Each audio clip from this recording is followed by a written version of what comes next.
The Tale of Master Meadow Mouse by Arthur Scott Bailey. Chapter I. A Fat Little Fellow. Master Meadow Mouse was pudgy.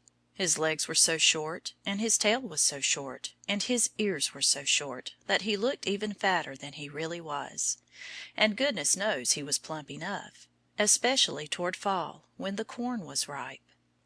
He lived in Farmer Brown's meadow, and he never harmed anybody, for Master Meadow Mouse was fat and good-natured. Friendly folk, such as Paddy Muskrat and Billy Woodchuck, liked him because he was good-natured. They always smiled pleasantly when they spoke of him. And unfriendly folk, such as Peter Mink and Tommy Fox, liked him because he was fat.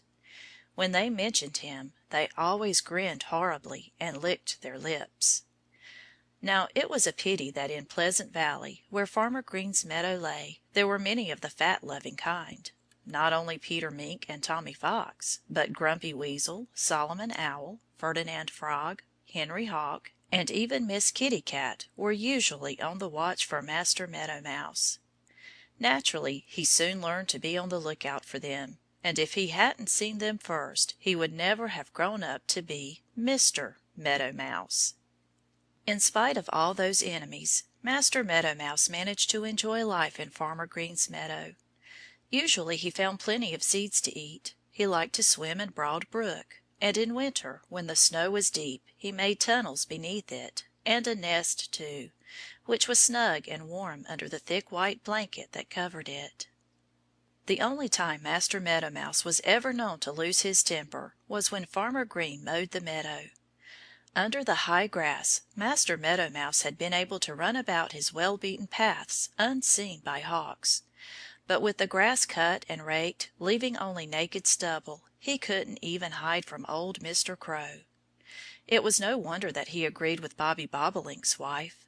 The Bobolink family were so upset by haying that they moved to Cedar Swamp at the very first clatter of the mowing machine. And when Master Meadow Mouse bade them good-by, Mrs. Bobolink said to him, "What a shame that Farmer Green should break up a happy home like ours." And Master Meadow Mouse remarked that it was very careless of Farmer Green. "He might have waited till the snow comes, at least, before cutting the grass," said Master Meadow Mouse. "You'd better move to Cedar Swamp with us," Mrs. Bobolink suggested. "It's a fine place, I know, for we lived there last fall." But Master Meadow Mouse didn't want to move. "The grass will grow again," he explained. "Farmer Green can't stop the grass from growing, no matter how often he cuts it." And of course that was quite true. After haying, Master Meadow Mouse had to be more careful than ever. He knew that the hawks would scan the meadow many times a day in hopes of catching a glimpse of his reddish-brown back. Luckily he succeeded in dodging them. And he dodged a good many other fierce rascals long after winter, when its snows had descended on Pleasant Valley. Yet he never complained. He said that danger kept the days, and nights too, from being dull. Chapter II. A Peep at the World. What is the earliest thing you can remember? Master Meadow Mouse's earliest memory was of lying in a soft nest of dried grasses. Sometimes the nest was in inky darkness, and then it was night. Sometimes a shaft of light fell upon the nest through a round hole just above his head, and then it was daytime. That round hole went upwards, straight upwards, for about a foot, and when Master Meadow Mouse looked through it he could see, on pleasant days, a patch of brilliant blue, which was a bit of sky. One day a desire seized him to touch that round blue spot. So when his mother was away he crawled up through the hole. But when he reached the other end of it he found, to his great surprise, that the blue disk was ever so much bigger than he thought it, and seemed further away than it had when he gazed at it through the round tunnel. All this was very puzzling, and he stood in the meadow near the mouth of the tunnel, peering around and wondering what this, that, and the other strange thing might be, for he saw many wonderful new sights. If his mother hadn't come home and found him out of the nest, there's no telling what would have happened to him. "Get back!" she cried, pushing him towards the mouth of the tunnel, their doorway. "It's a mercy Henry Hawk hasn't spied you." Master Meadow Mouse hung back. He didn't want to be hurried away from the new world that he had just discovered. "I don't see Henry Hawk," he squeaked. Mrs. Meadow Mouse gave a sort of grunt. "Humph! You wouldn't know him if you saw him," she retorted. "Besides, he could see you long before you could see him, for his eyes are wonderfully keen." Then she gave her son a poke that sent him into the tunnel and bouncing down upon the soft nest at the bottom of it. "You stay there until I come home again," she called. "Do you want to go where your 2 brothers and your 3 sisters went?" Mrs. Meadow Mouse did not wait for her son's answer. She went off again and left him to ponder over her question.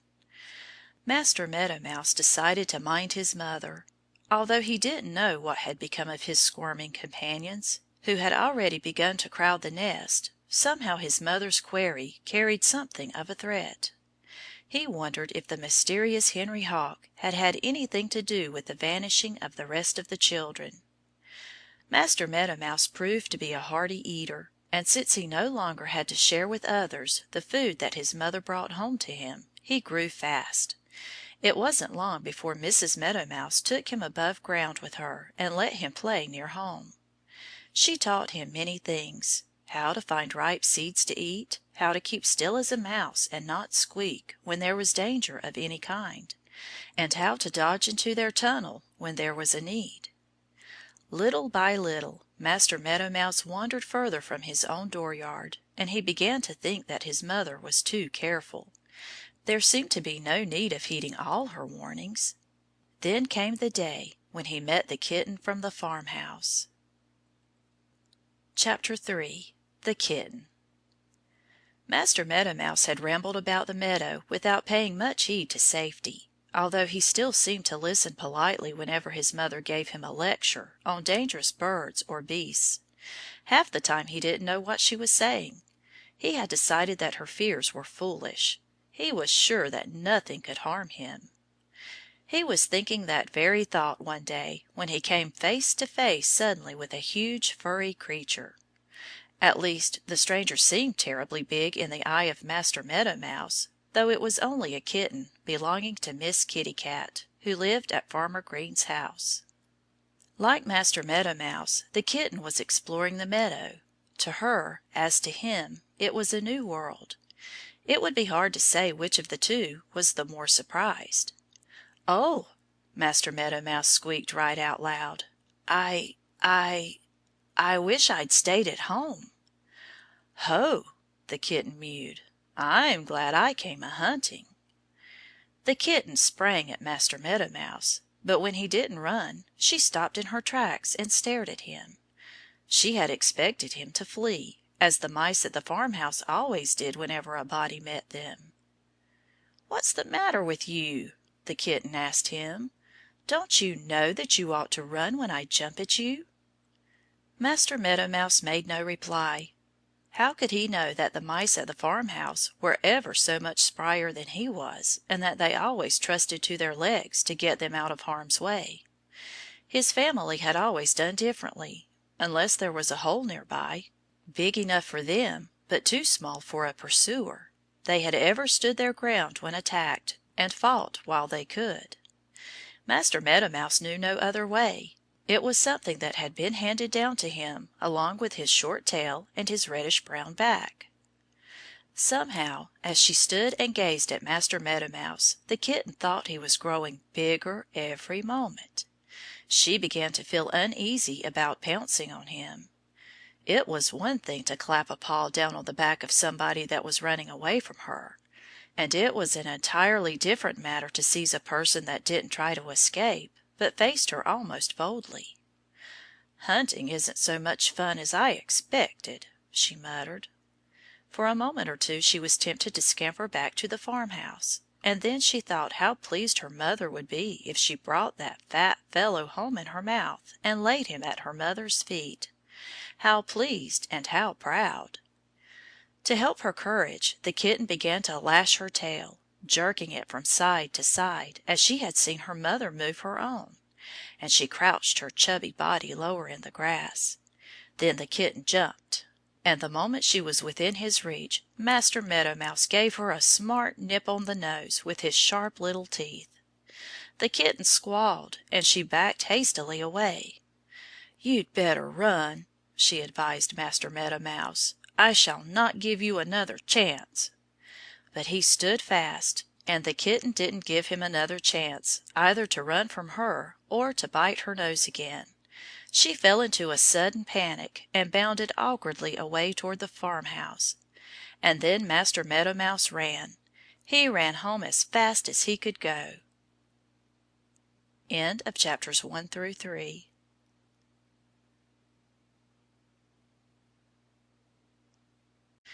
The Tale of Master Meadow Mouse by Arthur Scott Bailey. Chapter 4. A Pleasant Stranger. The whole Meadow Mouse family enjoyed swimming. They liked to live near water. That was why they made their home in the low meadow, where Broad Brook ran deeper and more quietly than in the hillside pasture. And Black Creek, too, was near by, so the Meadow Mouse family never had to travel far when they wanted a cool dip. Almost as soon as he was able to wander about the meadow alone, Master Meadow Mouse began to swim. He didn't have to be taught, any more than he had to be taught how to walk. Swimming came to him as easily as eating, and his mother never worried about his being drowned. But when he went for his first swim in Black Creek, Mrs. Meadow Mouse couldn't help feeling a bit anxious. "Look out!" she warned her son. "Look out for the pickerel tribe. They're the most dangerous fish in the creek." "Yes," said Master Meadow Mouse. "I know that. I've been told about them already." "You have!" his mother exclaimed. "Who told you?" "A greenish gentleman with a very wide smile and queer, bulging eyes," Master Meadow Mouse replied.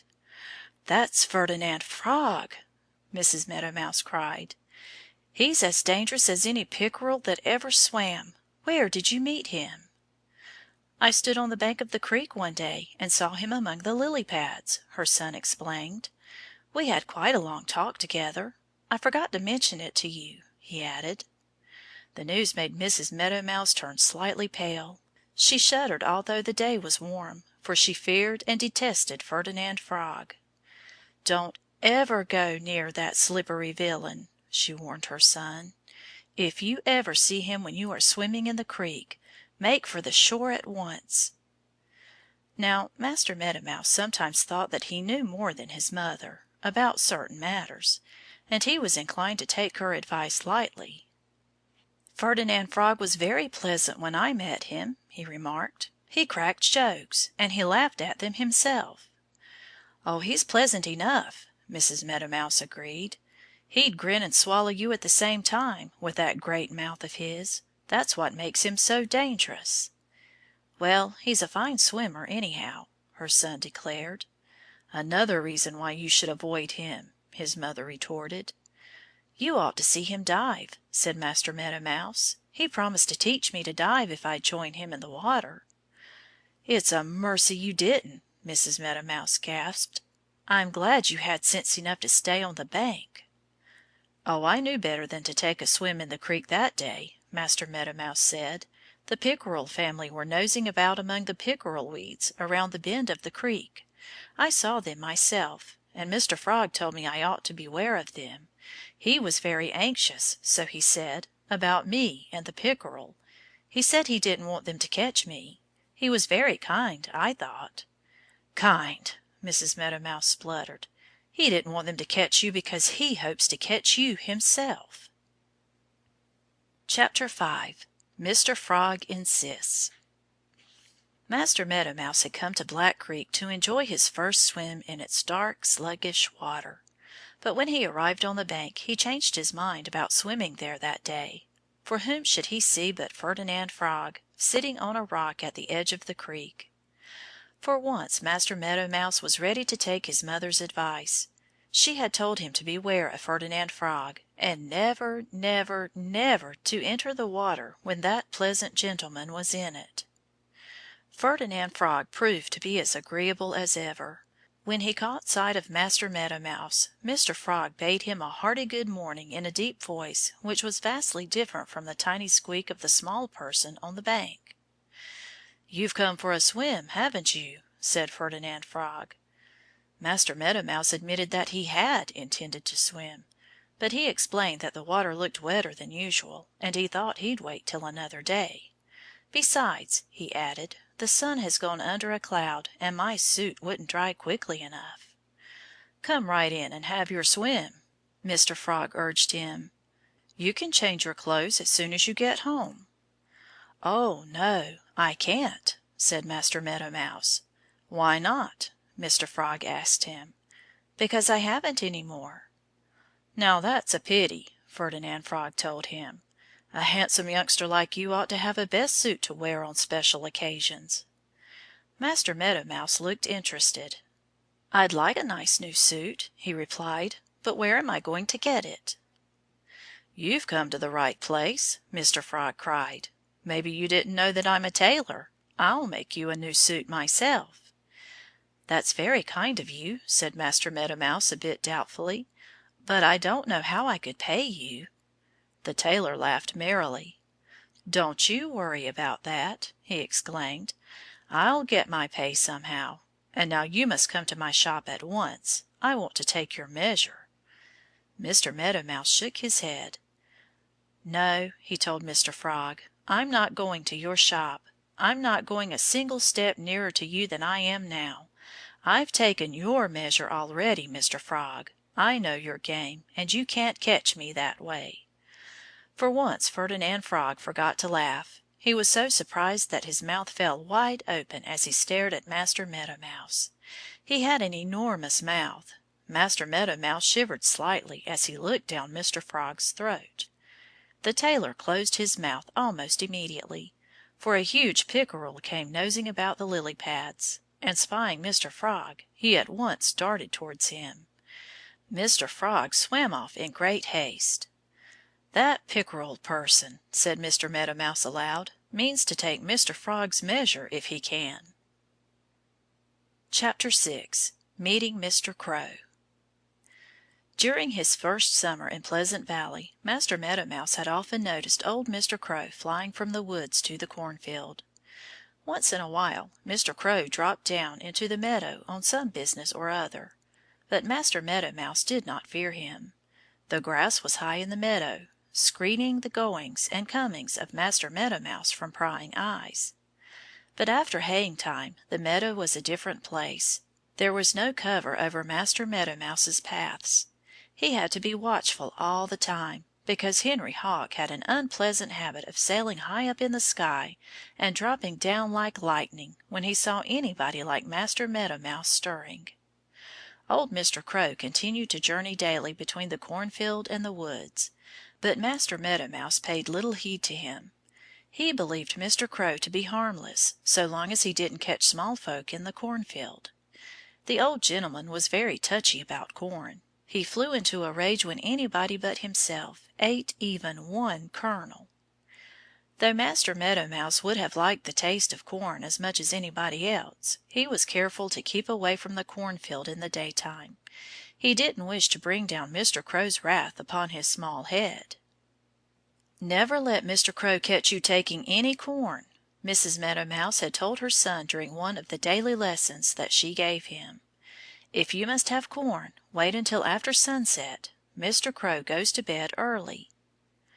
Now it happened that just before haying time Mrs. Meadow Mouse had stopped giving her sons lessons. She said that she had told him everything she knew. She had told him everything at least 100 times, and she declared that if he hadn't learned what he needed to know he never would. Mrs. Meadow Mouse, however, had forgotten one thing, one very important thing. There was a little trick of old Mr. Crow's that she had never mentioned to her son. So it wasn't his fault that he was caught unawares one day, soon after Farmer Green cut the grass in the meadow. Master Meadow Mouse was tripping homewards one day, after a little excursion. He was travelling fast, for he felt amidst the short stubble as if all the world were watching him, and he kept a sharp eye cocked upwards at the sky, lest Henry Hawk should surprise him. Besides, he had heard the boom of a bittern that morning, and the day before he had seen a butcher bird skimming low over the meadow. Those two, he knew, were every bit as dangerous as Henry Hawk. You see, Master Meadow Mouse had learned to expect birds to descend upon him from the air. It had never occurred to him that a bird would lurk on the ground, in wait for him. So he had a sudden fright, almost at his doorway, when he ran plump upon a big black person standing behind a knoll. It was old Mr. Crow, and Master Meadow Mouse thought he had an odd glitter in his snapping eyes. I haven't been taking any corn," Master Meadow Mouse stammered. End of chapters 4 through 6.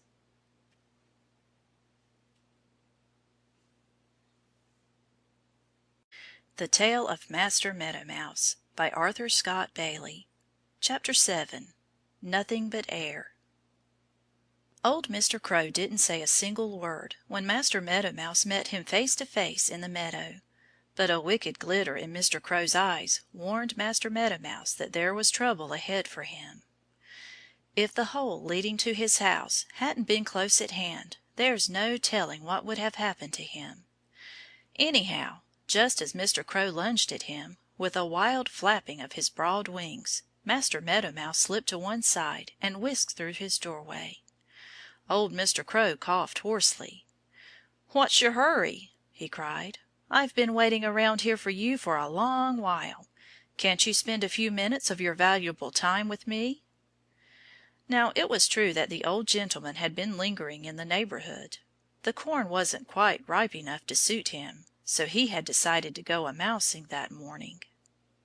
His way of hunting, however, was not like that of the other birds. Mr. Crow chose to do his hunting afoot. He was too wise to waste any effort looking for mice when the grass was high, but after haying he had often gone a-mousing in years past, and he had found the sport to be quite worth while. Stalking about the close-cropped meadow, he had surprised many distant cousins of Master Meadow Mouse who never returned home to tell the story of their meetings with the black scamp. Maybe Mr. Crow was getting slow in his old age. He had never come so near to catching a meadow mouse before, only to be disappointed. It was no wonder that he felt peevish. At first Master Meadow Mouse did not answer Mr. Crow when the old gentleman called down the tunnel that led to the nest beneath the sod. But soon Master Meadow Mouse remembered that Mr. Crow could get no more than his bill inside the hole. And then Master Meadow Mouse found his voice again. "I don't want to go above ground," he said. "Can't you talk to me where I am?" "It's not easy to do that," Mr. Crow grumbled. "I have to speak too loud, and my voice is hoarse today." "Stick your bill into my tunnel as far as it will go," Master Meadow Mouse suggested. "Then you won't have to shout. I could hear a whisper if you do as I say." Old Mr. Crow thrust his bill down the hole. "I don't like this," he croaked. "I can't see you." "That's because you're shutting out all the light," Master Meadow Mouse explained. "I doubt it," said Mr. Crow angrily. "I believe you've drawn a curtain across the other end of this tunnel. And I can't talk to anybody through a curtain. I refuse to injure my voice trying to talk with anybody that won't give me a more friendly welcome when I call on him." "Talk away," Master Meadow Mouse urged his caller. "There's nothing between us to keep me from hearing you. Nothing but a foot of air." "Ah!" Mr. Crow cried. "I knew you had something in that tunnel. Remove the air at once, sir, or I'll go away and leave you." If his bill wasn't so hard, if it was as soft as the kitten's nose, I'd bite it, Master Meadow Mouse thought. And while he was thinking, all at once a shaft of light trickled inside his house. Old Mr. Crow had gone grumbling on his way. Chapter 8. Moses Mouse. Master Meadow Mouse felt ill at ease.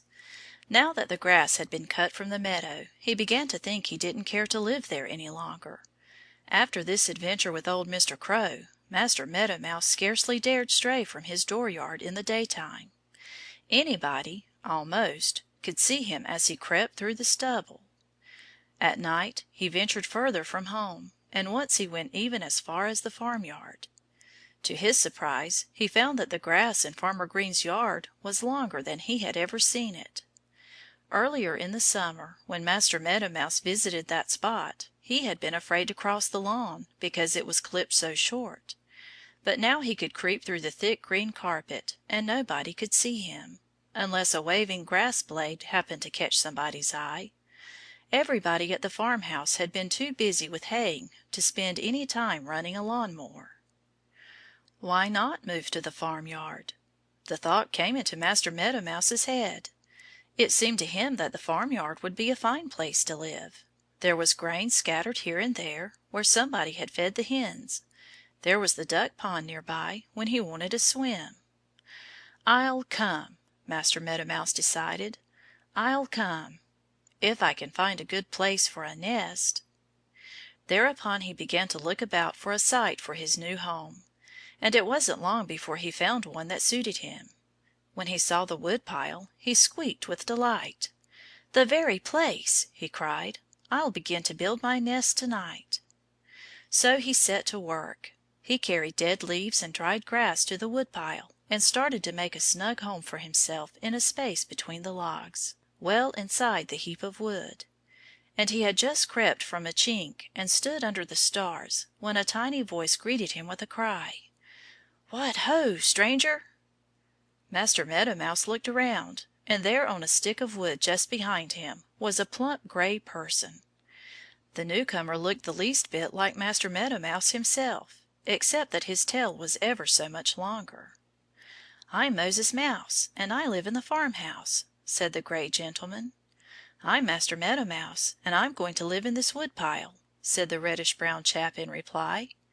"That's good news," Moses Mouse remarked. "But you must look out for Miss Snooper," he added. "Who is she?" Master Meadow Mouse asked his new friend.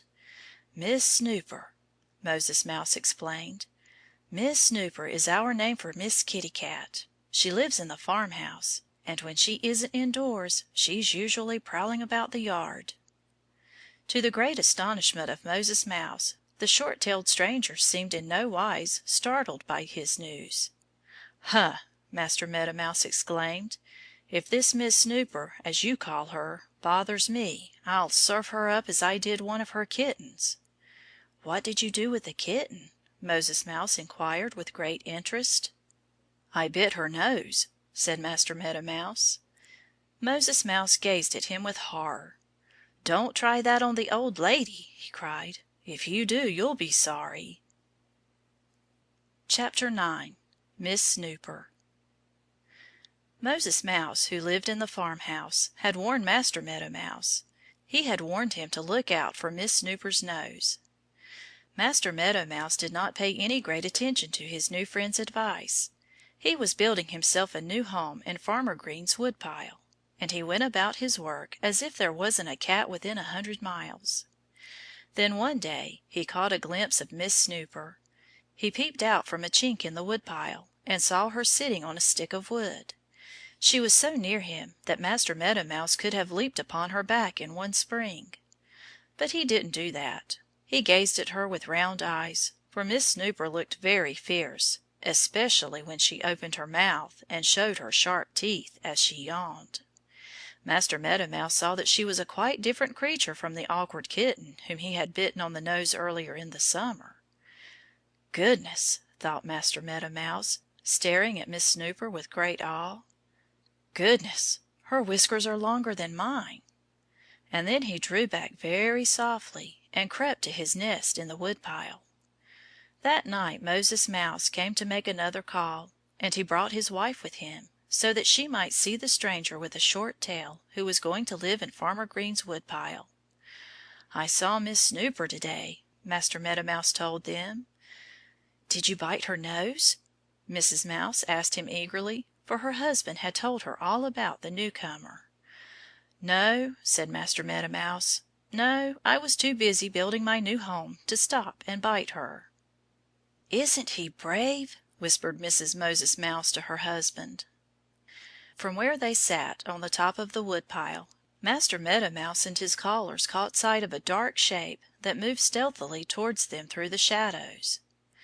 "It's Miss Snooper herself!" Mrs. Mouse cried, and quick as a wink she dived down among the sticks of wood, with her husband following close behind her. "Probably Master Meadow Mouse will bite Miss Snooper's nose this time," she said to Moses, when she had reached a safe retreat. "He isn't biting it now," Moses Mouse replied, "because he's crowding right behind me." "Miss Snooper has come," Mrs. Mouse said to Master Meadow Mouse. "Maybe you didn't understand that it was she." "Let her come," Master Meadow Mouse squeaked. "Isn't he brave?" Mrs. Moses Mouse murmured. "I'll bite her nose if she sticks it into this crevice," Master Mouse declared. "Isn't he brave?" she breathed into her husband's ear.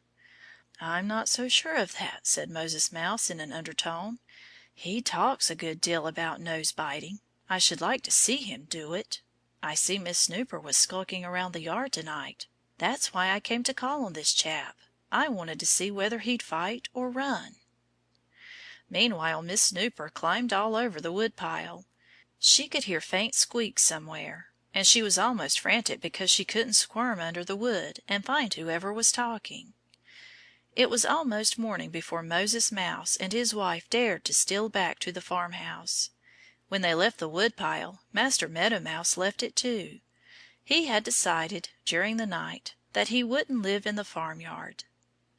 "I've become very tired of this old cat," he told his companions, Mr. and Mrs. Moses Mouse. "I shouldn't care to stay where I had to see her often."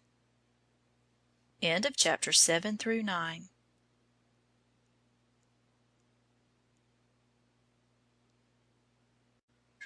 The Tale of Master Meadow Mouse by Arthur Scott Bailey. Chapter 10. A Handy Sign. Hunting played a great part in the life of Master Meadow Mouse. Somebody or other was always hunting him, and he was always hunting for something to eat. He spent a good deal of his time away from home, looking for seeds and grain. On the other hand, he spent a good deal of his time in his house, for Master Meadow Mouse liked to take naps, especially in daytime. After he started to live in Farmer Green's woodpile he moved away from it before he had finished building his nest there. Master Meadow Mouse settled near the fence between the meadow and the pasture. The mowing machine hadn't cut the weeds and grass that grew close to the fence. He found shelter there from the sharp eyes of birds that would have caught him had they been able to. This time Master Meadow Mouse didn't live underground. He made a sort of little hut for himself, which kept out the cold in chilly weather and shed the rain when it didn't pour down too hard. It was a good home, but it had one drawback. If anybody came along when its owner was asleep in it, well, Master Meadow Mouse didn't like to think about that. The little nest at the end of the tunnel where he had once lived had been far safer. "I know what I'll do," he cried at last, as a happy thought came to him. "I'll hang a sign outside my door." He set to work, and soon he had printed a sign. On one side of this was the notice, "Gone to lunch. Back to-morrow." And on the other side were the words, "At home. Don't knock. Walk in." "There," said Master Meadow Mouse, as he stood off a few paces and looked at his handiwork. "That ought to do the trick."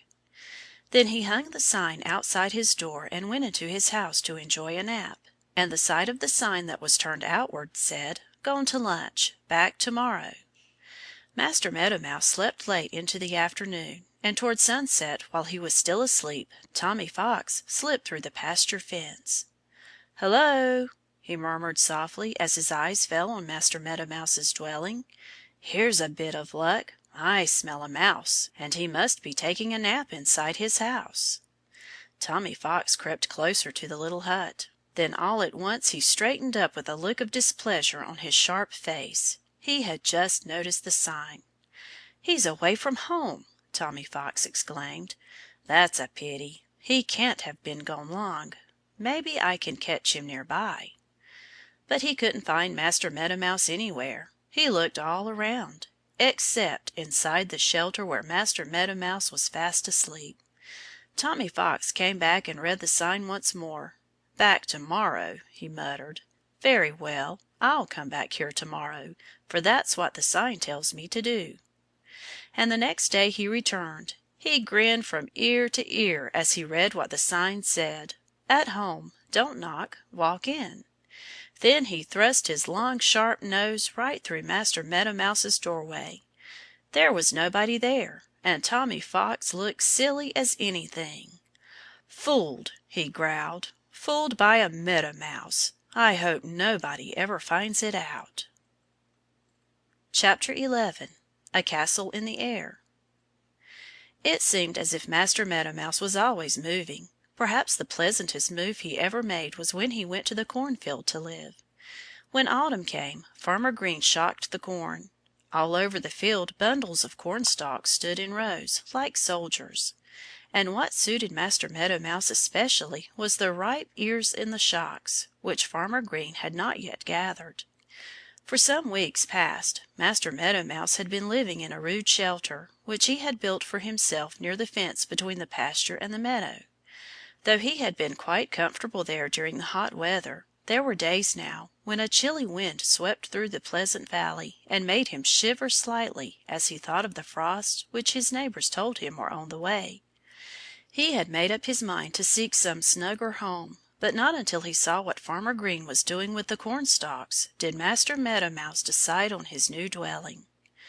"What a fine idea of Farmer Green's!" he cried when he first looked upon the shocked corn. "I never dreamed that he had been raising corn to make homes for our family." He changed his opinion of Farmer Green. Master Meadow Mouse had been much upset when Farmer Green cut the grass in the meadow at haying time. All the birds in the air could see him whenever he crossed the bare field. Now, however, he forgot his displeasure in the joy that Farmer Green's latest move gave him.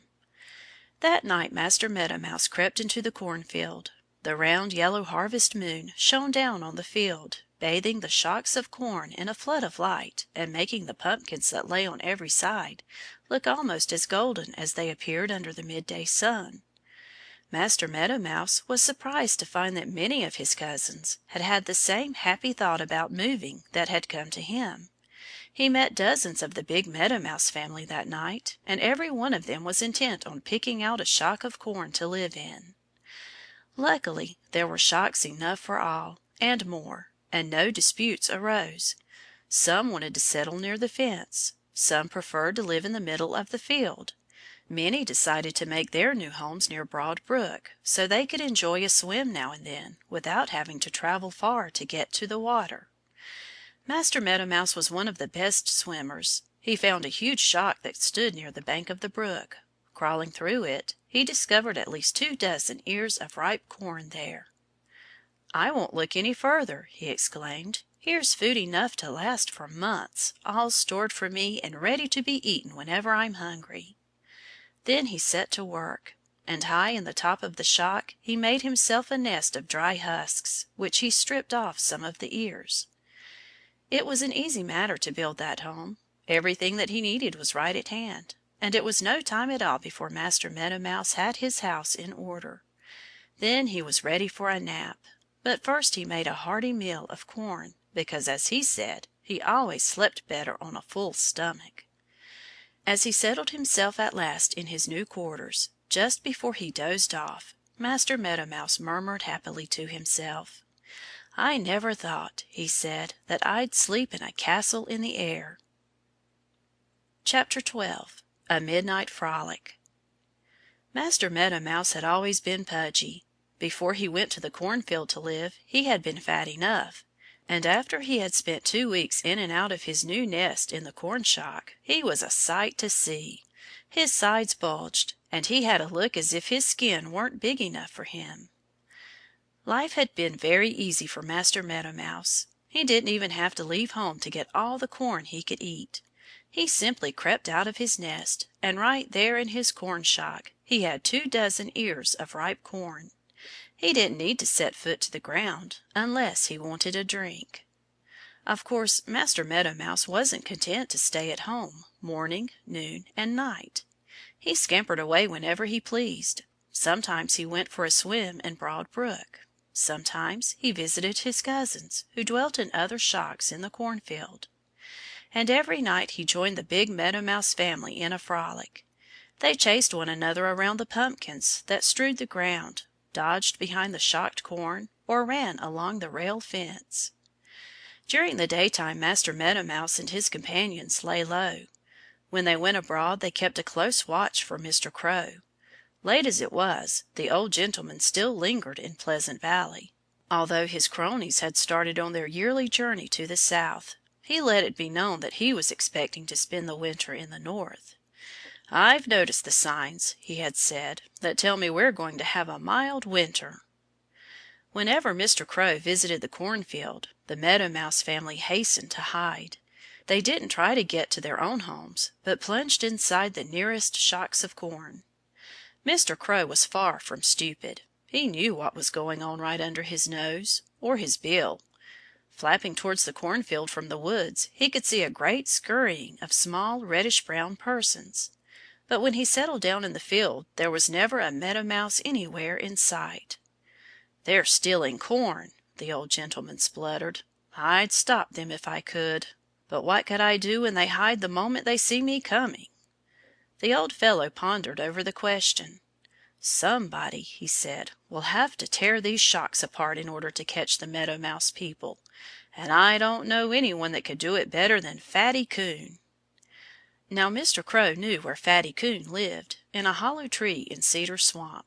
And he actually started to fly over to the swamp and ask Fatty Coon to rid the cornfield of the Meadow Mouse family.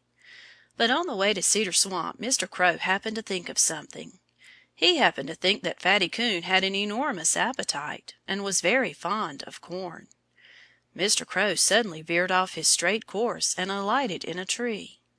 "That will never do," he croaked. "Fatty would eat more than all the Meadow Mice in Pleasant Valley." Little did Mr. Crow know that Fatty Coon was already planning to visit the cornfield as soon as it grew dark. Nor did Master Meadow Mouse and his cousins guess that they were to have an unwelcome guest that night. As usual, after dark they poured out of their castles in the air to enjoy their nightly frolic, and they were having what they called high jinks when the word went around to hide. For somebody squeaked in a frightened voice, "Fatty Coon is crawling through the pasture fence." End of chapters 10 through 12.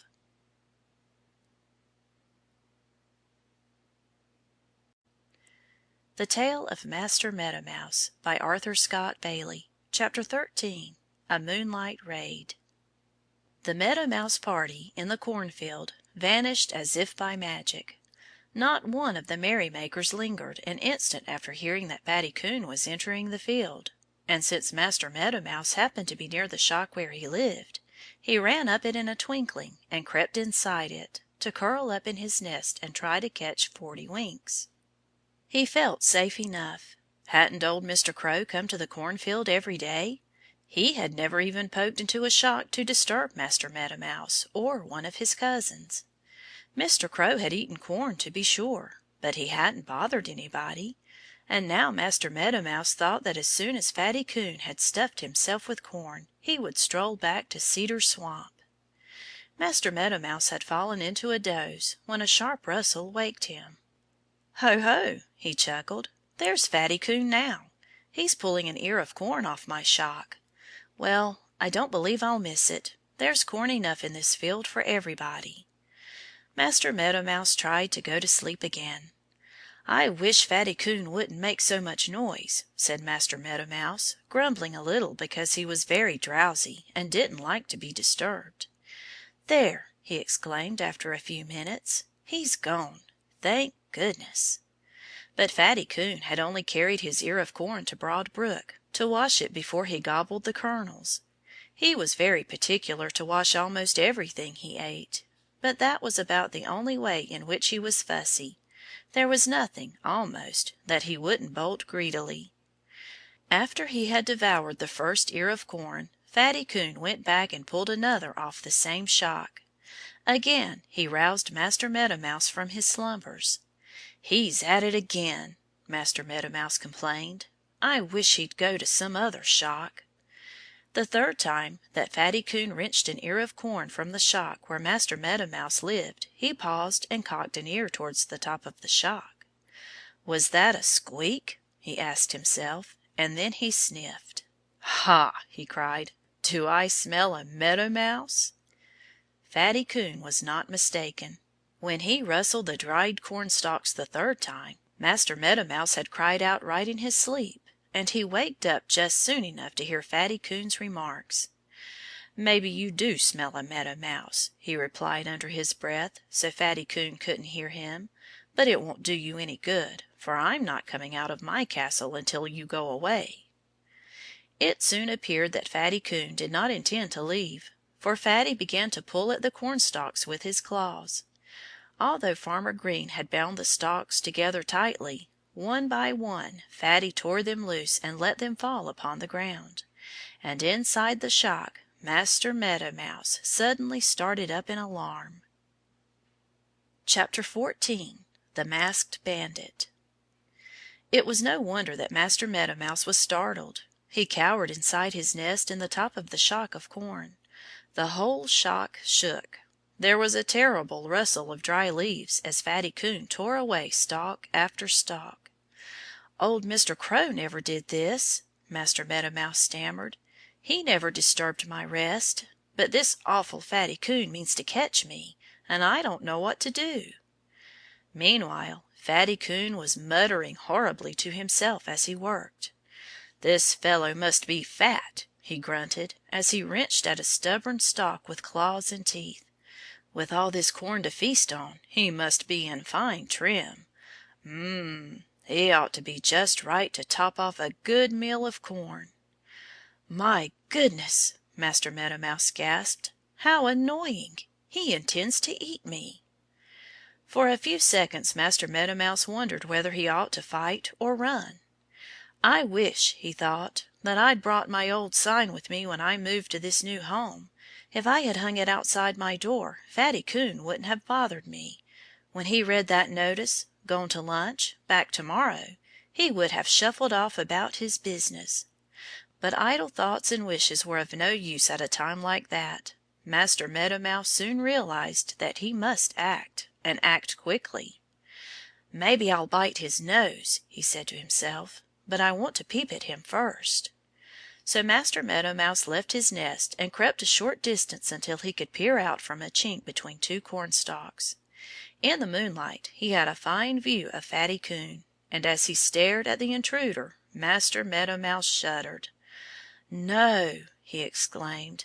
"No! I never could fight him. I wouldn't dare bite his nose. He's far, far too big for me to tackle." There was no denying that Fatty Coon looked both huge and dangerous. Across his face was a black mask, which only added to his horrid appearance. And through the mask his eyes shone green and greedy right into the frightened ones of Master Meadow Mouse. One good look was enough for Master Meadow Mouse. He drew back hurriedly. Through his mind there flashed a saying of his mother's that he had not thought of for a long time: "He that fights and runs away will live to fight another day." "I'll run first," Master Meadow Mouse decided. "Then perhaps I shan't have to fight at all." Then he stole out of the shock of corn on the opposite side, and when Fatty Coon pawed his way through to the nest he found it empty. He gave a wail of anger and dismay. "He's gone! The Meadow Mouse has gone!" Fatty bawled. "And I'll warrant he was a fat one, too. It's always the fattest one that gets away. And nobody can deny that this one was living high." Chapter 15. The Flood. "This means another move for me," said Master Meadow Mouse. Fatty Coon had broken into the house in the shock of corn where Master Meadow Mouse had been living, and Master Meadow Mouse had fled. Somehow he felt that a change of scene would be good for him. Although he had dwelt but a short time in the cornfield, he had no longer any desire to stay there. For Fatty Coon had given him a great fright. There was no denying that. "It seems as if I were always moving," Master Meadow Mouse mused. "It's lucky for me the world is wide. Thank goodness there's plenty of places left where I can go. I've tried the meadow, Farmer Green's woodpile, the tangle beside the pasture fence in the cornfield, and now let me see, I believe I'll settle along Black Creek, under the bank." He was talking with Long Bill Wren, who had a nest in a marshy spot near the creek. "Oh, don't make yourself a home under the bank," Long Bill cried. "The fall rains will come soon. The creek is sure to rise, and then where will you be?" "I'll be in the water, I suppose," Master Meadow Mouse answered. "Correct," said Long Bill Wren, "and you want to avoid that. Maybe you've noticed that my wife and I built our nest off the ground. We fasten it to the reeds so we'll be dry, no matter if there's a freshet in the midsummer." "Ah!" Master Meadow Mouse exclaimed with a smile. "I see you don't like water as much as I do. The fall rains won't trouble me. If the creek rises as high as my house it will be all the more fun." Long Bill Wren gave him an odd look. "You're a queer one," he remarked. "Anyway, you can't say I didn't warn you. If there's a flood when the fall rains come, and you get drowned out, you can't say it's my fault." "Certainly not!" cried Master Meadow Mouse. "And I thank you for your kind advice. But I'm not going to be drowned out. I can swim." Long Bill Wren shook his head. "I hope you'll escape," he said. "I shall not be here to know whether you do or not, for we're starting for the South to morrow. But I hope to find you safe and sound next May when I return." And then he went home to tell his wife that Master Meadow Mouse was a very daring young fellow. Master Meadow Mouse built himself a house under the bank of Black Creek. And later the rain fell heavily for several days and nights, just as Long Bill Wren had expected. The creek rose fast. Yet Master Meadow Mouse didn't worry. When the water lapped at his doorway he only laughed. And when it caught at his house and bore it downstream Master Meadow Mouse held his fat sides and roared. The flood brought much rubbish with it. But Master Meadow Mouse saw nothing that took his fancy until at last a floating board caught his eye. Master Meadow Mouse swam out to it and scrambled upon it. "Hurrah!" he squeaked as the board carried him along with the current. "This is fine! I've got a raft, and I'll go a-traveling." End of chapters 13 through 15.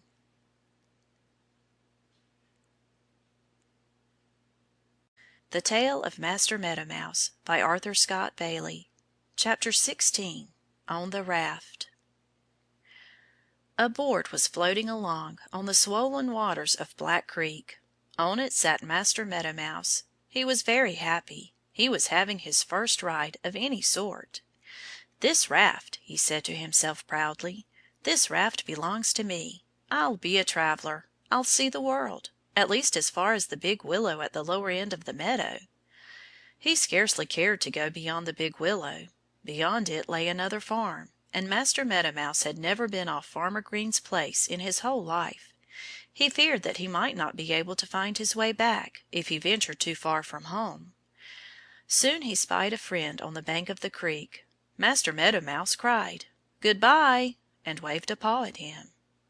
The person on the bank was one of his many cousins, and when he caught sight of Master Meadow Mouse he stared hard for a few moments. Then he shouted, "Don't jump! I'll rescue you!" He was already running to the water's edge when Master Meadow Mouse stopped him. "I don't want to be rescued," he called. "I'm seeing the world." His cousin hurried along the bank, still watching the strange sight. "It seems to me," he told Master Meadow Mouse, "it seems to me that the world is seeing you. Where would you hide if Henry Hawk discovered you?" Master Meadow Mouse did not answer. To tell the truth, the question set him to thinking. He had to admit that it might be a bit awkward to find any cover in case somebody or other made a sudden swoop at him. "Oh, well," he said at last, "it can't be helped. There's always some danger in traveling, so I've heard." His cousin on the bank had stopped running and now stood still and watched him anxiously until the raft had borne Master Meadow Mouse out of sight around a bend. As the flood swung the craft toward the further side of the creek, Master Meadow Mouse beheld a long-legged fisherman standing in the water. Not only did the fisherman have long legs, he had a long bill as well, and he was standing like a statue, waiting for a fish to swim past him. A fish, or a frog, or a mouse. He didn't care which. Master Meadow Mouse knew him at once. He was Mr. Great Blue Heron, or plain G.B., as he preferred to be called. While Master Meadow Mouse gazed at him in horror, Mr. Heron swiftly thrust his spear-like bill into the water. Even his head went out of sight for a moment. Mr. Heron did not do that in order to cool his head. Ah, no! When he pulled his bill out of the creek a pickerel came with it, and the pickerel vanished very quickly down Mr. Heron's long neck. It was not a nice sight for Master Meadow Mouse to see, especially when he was on a pleasure trip.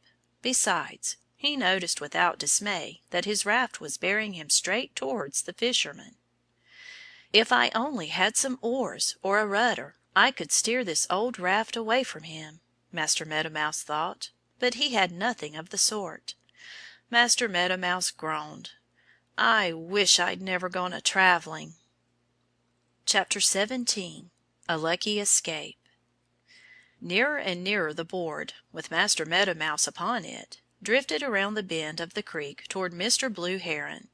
And at last Mr. Heron noticed it, and he noticed its passenger too. "Ahem!" he said softly to himself. Except for swallowing once or twice, he never made a move, but stood there in the water and waited.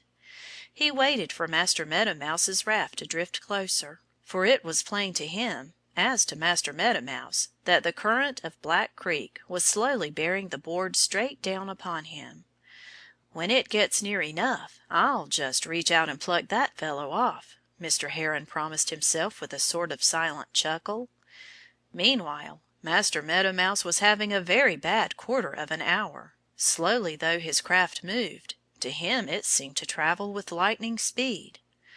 "I'll pass him soon," Master Meadow Mouse thought. "If I crouch down and make myself as small as possible perhaps he won't see me." So he hugged the board tight. But the closer he came to Mr. Heron the bigger and fiercer that gentleman looked. Suddenly Master Meadow Mouse's courage oozed out from through his toes. He couldn't stay on his raft another second. Springing to his feet, he scurried to the edge of the board and slipped off into the water. At his first move Mr. Heron moved too. He lifted his great wings and flapped them, tucking his legs under his body at the same time. A half-dozen flaps carried him abreast of the floating board, and there Mr. Heron let his long legs down into the water until he stood again upon the bottom of the creek. He scanned the water eagerly, even plunging his head into it and looking all around. But he couldn't see Master Meadow Mouse anywhere. "This is queer," he mumbled. "I knew those fellows were good swimmers, but I didn't think this one could get away from me so quickly." Mr. Great Blue Heron waited about the creek for some time, searching everywhere, or almost everywhere. And while he was searching, the deserted raft swung off down the creek, hung for a few moments at the edge of the channel, and then drifted lazily toward shore, where it lodged at last among the reeds. The disappointed fisherman returned to his fishing, but it seemed as if his luck had turned. Not another fish came his way. And being too wise to expect that another Meadow Mouse would come traveling down the creek on a raft, Mr. Great Blue Heron at last forsook his sport and sailed away through the air towards the lake on the other side of Blue Mountain. He hadn't been gone a great while when Master Meadow Mouse might have been seen picking his way along the bank. He was journeying upstream, on his way home. "It was lucky for me," he explained to his cousin, whom he met later. "It was lucky for me that I could swim under water. Otherwise I shouldn't have been able to hide underneath the board and stay there until it swung into the rushes." "You had a narrow escape," his cousin told him. "Don't say that I didn't warn you." That cousin was one of those persons that always exclaim, "I told you so." Chapter 18. Under the Snow. Winter had come. The snow lay deep over Pleasant Valley, but Master Meadow Mouse didn't object to that. On the contrary, he had welcomed the snow. Even Johnnie Green, peeping out of his chamber window at the first snowfall of the season, hadn't been any happier over it than Master Meadow Mouse was. To Johnnie Green the snow meant fun. To Master Meadow Mouse it meant fun and something more. At last he could scamper about the meadow without being seen by everybody, for he set to work at once to make tunnels beneath the snow. They ran in every direction from his house, and he was forever pushing them further and further. Through those tunnels Master Meadow Mouse could look for seeds and grain in the stubble. And while he was rambling along his network of halls he didn't have to worry about anybody's making trouble for him, unless it was Peter Mink perhaps, or Grumpy Weasel. Of course Master Meadow Mouse didn't stay under the snow all the time. Now and then he liked to climb up into the open air, and he made many shafts that led to the world above. Although most of the birds had gone south to spend the winter, there were still some that Master Meadow Mouse had to shun. Old Mr. Crow was spending the winter on the farm. And there was Solomon Owl and his cousin Simon Screecher, who hunted over the meadow nightly. And at dusk sometimes a fierce hawk, known as Roughleg, would beat his way back and forth across the snow-covered stretches in the hope of catching one of the Meadow Mouse family unawares. In spite of such unpleasant neighbors, the big Meadow Mouse family managed to have many a gay frolic under the stars on crisp winter nights. Sometimes Johnnie Green, wandering over the fields on snowshoes by day, noticed a lacy tracery on the snow. It was the tracks of the tiny toes of Master Meadow Mouse and his dozens of cousins. At first Johnnie almost thought that he had stumbled upon the scene of a revel of fairy mice. He did not know then that the Meadow Mouse family had a village of their own right under his feet. But Solomon Owl and Simon Screecher and old Roughleg the Hawk knew all about the habits of the villagers. In fact, they sometimes complained about the way the Meadow Mouse family had built their tunnels. They agreed that there were too many holes leading down to the village streets. It gave the Meadow Mouse people too many openings into which to dive in case of a sudden surprise when they were having a moonlight party. "If they ever invited me to one of their affairs I wouldn't care what they did," Solomon Owl remarked one evening to his whistling cousin, Simon Screecher. "If they'd welcomed me just once to one of their dances I'd be satisfied." "It's plain that they don't like you," his cousin remarked. "Nor you either," Solomon Owl boomed. And then all at once he burst out with a peal of ghostly laughter. "Wah! Wah! Hoo! Ah!" Now Master Meadow Mouse had just crept out of one of his doorways and was looking up at the stars when that shivery sound came rolling out of the woods.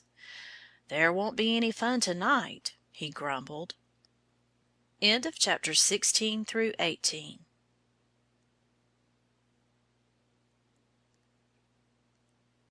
The Tale of Master Meadow Mouse by Arthur Scott Bailey. Chapter 19. Owl Friends. "There's no sense in wasting our time here," said Solomon Owl to his small cousin, Simon Screecher. "It's a fine night. The mice will all be out sooner or later. Let's go over and sit in that old oak on the edge of the meadow." Simon Screecher was more than willing. And they had no sooner settled themselves among the bare branches of the oak when Simon started to amuse himself by giving his well-known quavering whistle. Solomon Owl stopped him quickly. "Don't do that!" he said sharply. "Do you want to scare the mice?" Simon Screecher cut his whistle off right in the middle of it. "I forgot," he murmured. "But I don't believe my whistling would do any harm. I don't think there are many mice left on Farmer Green's place. It's my opinion that they've moved away, most of them. Or maybe old Roughleg the Hawk has caught more than his share.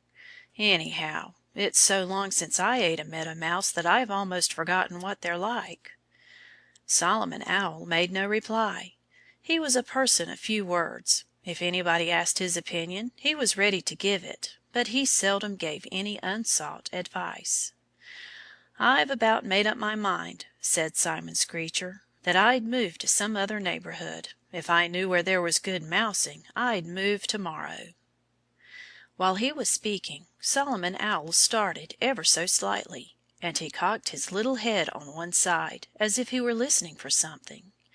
At that moment his cousin began to whistle again. "Be quiet!" Solomon Owl thundered. "If I'm not mistaken, I heard a squeak. But no Meadow Mouse will ever venture out of doors if you're going to whistle." "I forgot," said Simon Screecher once more. "I'm so used to whistling that I don't know when I'm doing it."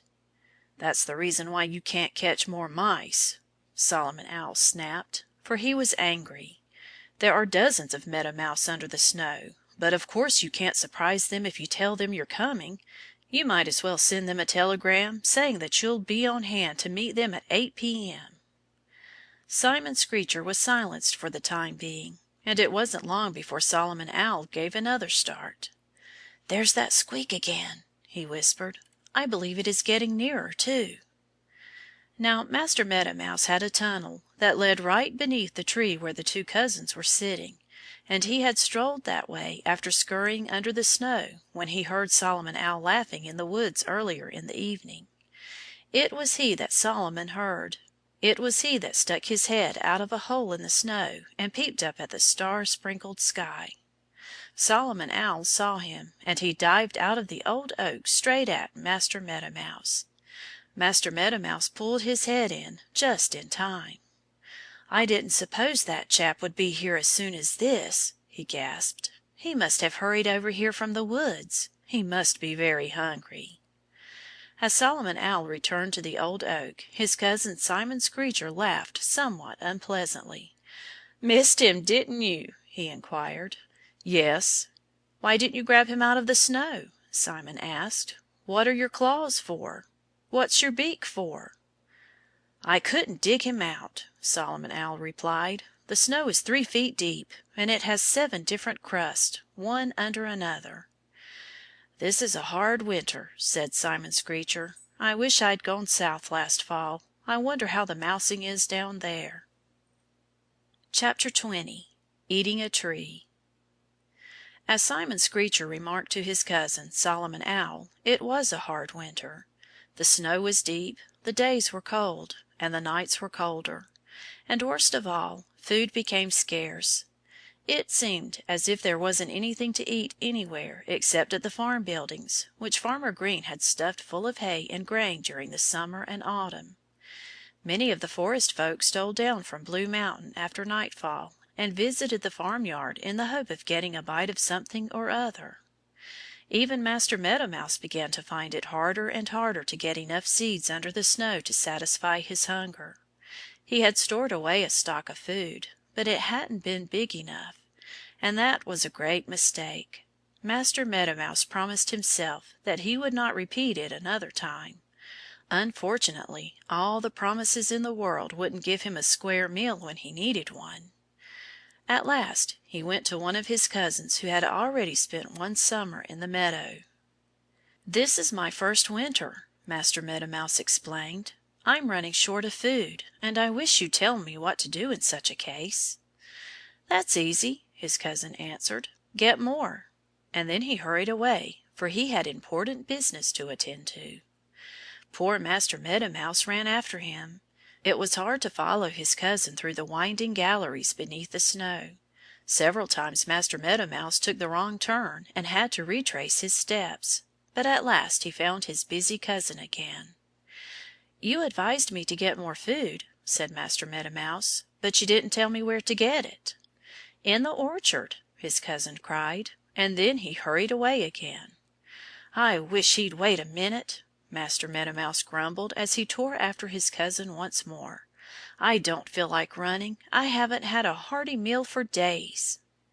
The cousin seemed surprised when Master Meadow Mouse overtook him. "What!" the busy gentleman exclaimed. "Have you been to the orchard and back so soon?" "No," said Master Meadow Mouse. "I've been chasing you. I want you to tell me what I'll find to eat when I go to the orchard." "That's easy," his cousin replied. "Trees." Having said those 3 words he dashed off again even faster than before.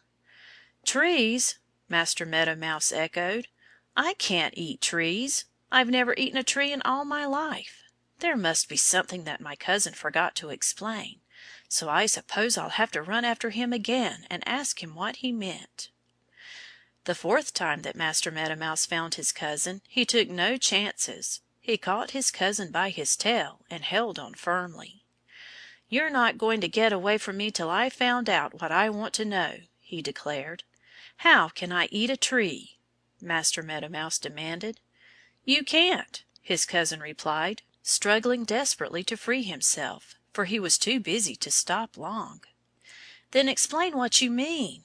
Master Meadow Mouse cried. "Eat the bark!" his cousin answered.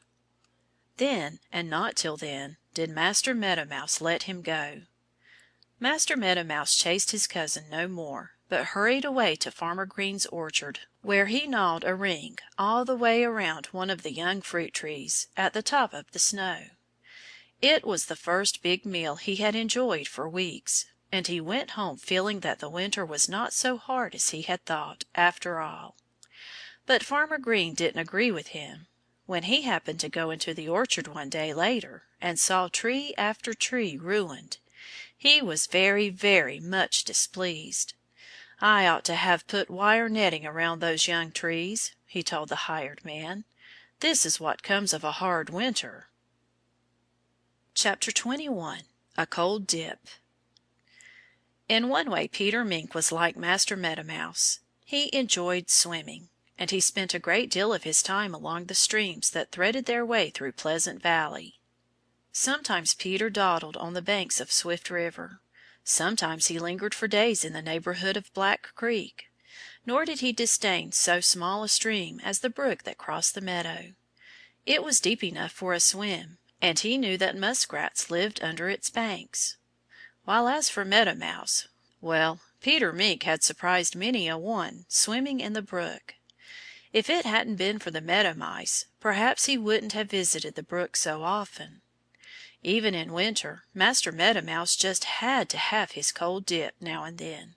So he ran one of his many snow tunnels to the brook, making a little opening that led under the ice, where the water had fallen away and left a cavern. Just because there was skating for Johnnie Green on top of the brook, it mustn't be supposed that Master Meadow Mouse wasn't going to have a swim when he wanted one. When Peter Mink wandered along a stream in winter he preferred to travel under the ice rather than walk upon the upper side of it. It made little difference to him whether there was a dry strip along the edge of the stream where he could steal silently along without wetting his feet. When he found no place to walk, he swam. Now Master Meadow Mouse was well aware of this trick of Peter Mink's, this trick of lurking beneath the ice of river, creek and brook. But Master Meadow Mouse would have his cold dip now and then, despite Peter Mink and his prowling ways. To be sure, Master Meadow Mouse tried to be careful. Before he crept from the end of his tunnel he stuck his head out and looked up and down and all around. He peeped under the bank of the brook. He even stared into the water. And then, if he saw nobody that was fiercer than Paddy Muskrat, only then would he venture to skip to the water's edge and plunge in. To tell the truth, Master Meadow Mouse always felt safer when one of the Muskrat family happened to be taking a swim at the same time. For the Muskrats all had a warning signal that told everybody when there was danger. When one of them caught sight of Peter Mink he never failed, if he was in the water, to give a loud slap upon the surface with his tail. Master Meadow Mouse always had one ear that was listening for that slap. And when it sounded he never waited an instant, but darted into his tunnel without even stopping to shake the water off his coat. He said that he could dry his coat after he reached home, while if he stopped to dry it at the edge of the brook, perhaps he'd never get home at all. You might think that now and then he would have said to himself, "Oh, I won't bother to look for Peter Mink today. He must be miles away. I'll step right out of my tunnel and have my swim without taking a look-see first." But Master Meadow Mouse was never so lazy as that, and the day came at last when it was well worth his while to take the little extra trouble of peeping out before he had his swim. For Master Meadow Mouse caught a glimpse of a snake-like head that darted out from under the bank of the brook and darted back again, out of sight. He knew that that queer head belonged to Peter Mink and to nobody else. End of chapters 19 through 21.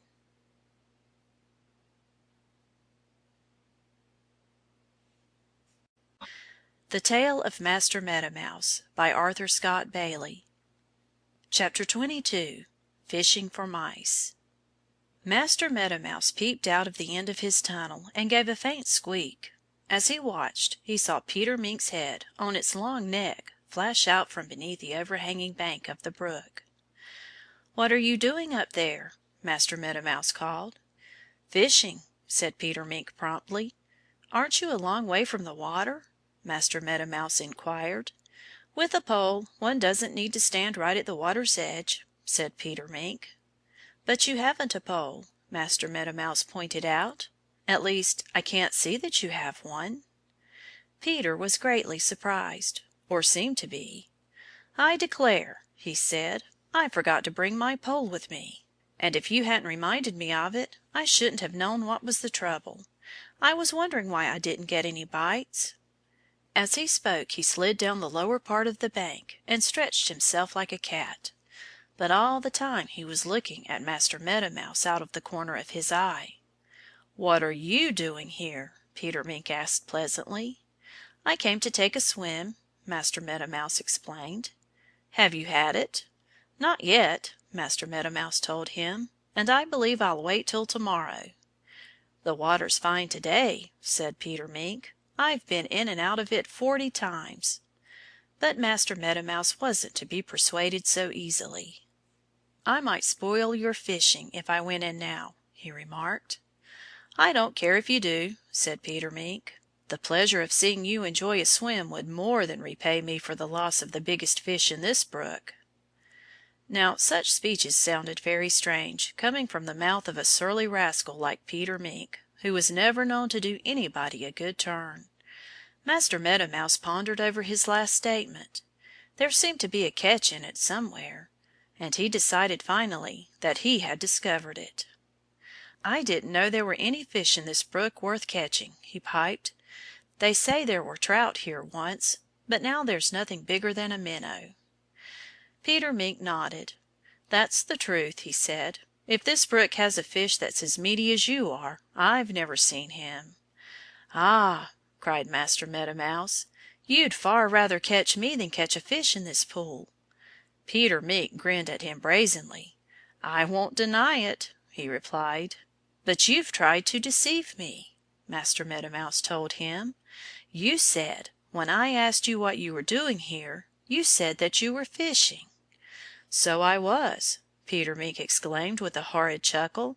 "I was fishing for mice. And if you'd been a little less careful I'd have caught one too." "Good day," said Master Meadow Mouse. "Good day and good by." "Don't say good by," Peter Mink corrected. "Say, till we meet again." But Master Meadow Mouse had already pulled his head out of sight and vanished inside his tunnel. Chapter 23. Moving Day. Master Meadow Mouse had a great uncle who was known as Uncle Billy. He was the oldest of all the members of the Meadow Mouse family that lived under the snow near the brook. Hobbling along through one of the tunnels beneath the 7 crusts of snow, he happened to meet Master Meadow Mouse as he was returning from his talk with Peter Mink. "I just saw Peter Mink at the brook," Master Meadow Mouse called. "Ha!" Uncle Billy snorted. "The question is, did he see you?" "He did," Master Meadow Mouse answered with no little pride, for he felt quite important. "He not only saw me, he talked with me." "Ha!" Uncle Billy snorted again. "Then this is moving day." "Why, it's not the 1st of May, is it?" Master Meadow Mouse cried. "Hardly," said Uncle Billy, with something like a sniff. "It's not Groundhog Day yet, and that's only the 2nd of February." "Then why should anybody move, right in the middle of winter?" Master Meadow Mouse wanted to know. "Because," Uncle Billy declared hotly, "because somebody has gone and let Peter Mink know where we're spending the winter, and it's not safe for us to stay here any longer." Master Meadow Mouse couldn't help feeling guilty. Still, he hoped he hadn't made as great a mistake as Uncle Billy would have him believe. "I've heard," he ventured, "that Peter Mink can squeeze through any hole that's big enough for his head. But surely he couldn't get even his flat head into one of our passages." "He can burrow in the snow," Uncle Billy snapped. "He can and he will. He'll come sniffing and listening all around here.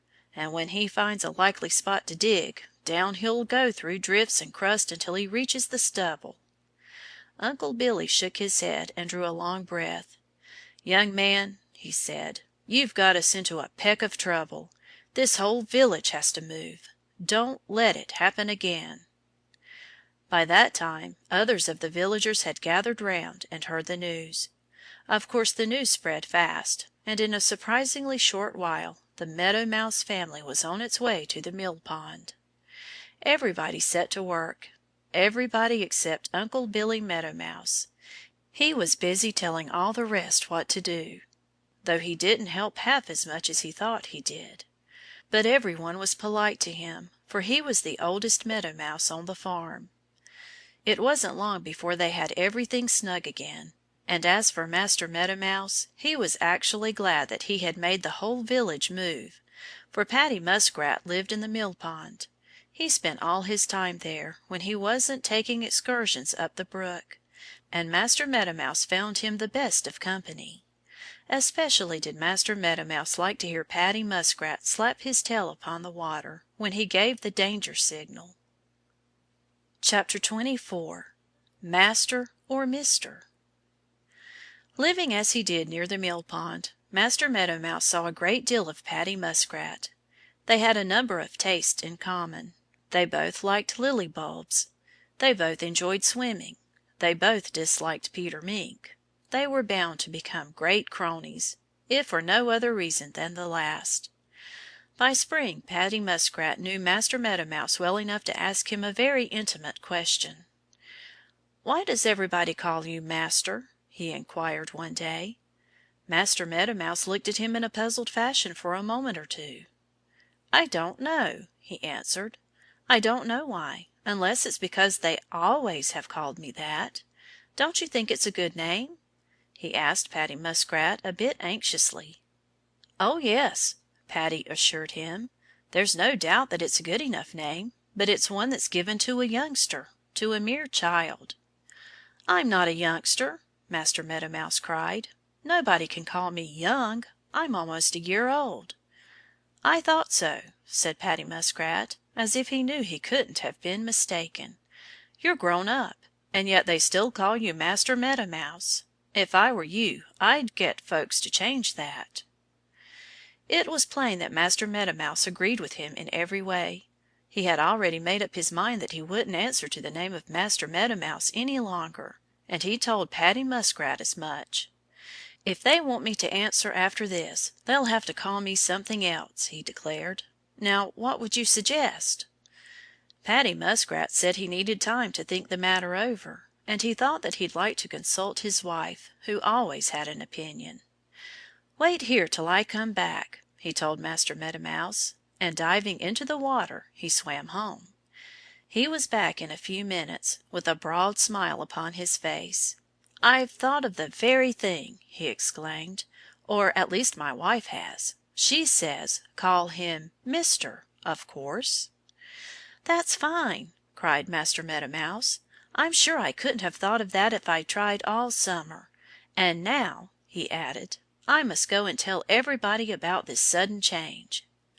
So he hurried home. And calling everybody around him, he explained that he was a year old and that he had successfully dodged Miss Kitty Cat, Tommy Fox, Solomon Owl, Ferdinand Frog, Peter Mink, old Mr. Crow, and goodness only knew how many other dangerous folk.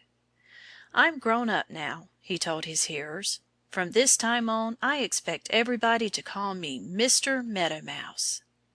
And everybody said that a new name was no more than he deserved. They all approved his choice.